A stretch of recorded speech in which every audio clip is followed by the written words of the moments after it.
mày bắn cho nó này bông trên tao bên ở miền đâu cho lại đây đây thôi mày bắn cho nó này thôi mày bắn cho căn cái phơi mau chiên tiền đây mày gìมันทากายมุ้ยเทียงทำไมโจมเราเนี่ยทำไมบันโจมมาด้านนี้กันกับเพลิงมาเนี่ยไม่มาเชียงเปี้ยนหรือมุ้ยกับไม่บอกว่าเขาให้ถอนออกไม่ให้ถอนคุยไทยได้อยู่ไหมเหรอบัดคุยไทยได้อยู่ไหมเหรอได้เนี่ยได้ทำไมได้ไม่บันโจมมาเนี่ยบันโจมมาทากายมุ้ยเทียงใครเป็นคนพูดใครเป็นคนพูดเต้บอยสากามามุดขมายเมาเปลี่ยนขมายเยอะนู่นน่ะใครเป็นคนพูดเราไปบอยเมาใช่บอยสากามุดเทียนขมายเมาเยอะตุ้มจมูกเทียนกันไปชี้อ่ะ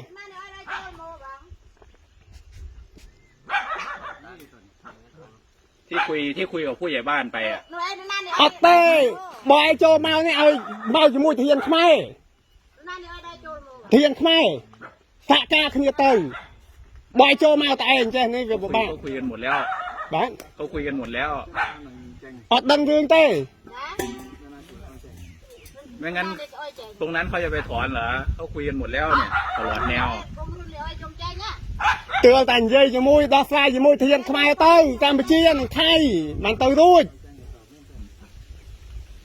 บ่าวโจมาใช่ไหมแต่เพิ่มไม่เตือนแต่พูดไทยได้อยู่รู้อยู่ว่าพูดไทยได้อยู่ถูกไหมวันนั้นมาสลับบัดบ้านฮะสลับบัดบ้านเต้เยี่ยขมายเมาจำเย่สำหรับจมูกเทียนการไปเชียนเทียนไทยเต้ยไอ้ตัวนี้ถอนเมื่อไหร่ตัวนี้ถอนเมื่อไหร่ถอนแต่เมื่อไหร่บางคันได้อันนี้ตะลงตะพีตานานดอกยุคเรื่องไหน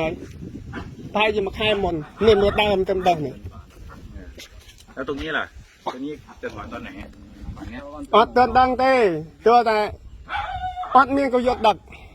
ไทยเพลิดบ้านกูยนไรคุยบอกว่ารถไทยก็เสียอยู่ให้บางไอ้อ้อยเนี่ยไม่อ้อยของรุ่นโจลเอาของรุ่นอ้อยโจลโมอ่ะเต้มันแทนแนวโจมาเต้แต่กันกับเพลิงมาเนี่ยกาวเต้ไอ้บางไอ้โมตะกี้เองบังให้จำแย่ท่า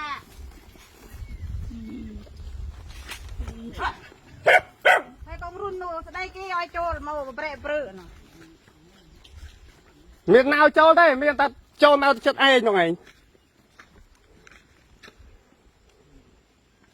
โจลโมตัวนังตัวได้โจลโมปีนแต่ปีนนาปีนในแต่เปี้ยโจลโมมันได้ใครก้อนยืดไว้นานตายเนาะก็แต่เฮียแม่อ้อยใจหน่อยอ้อยนายใน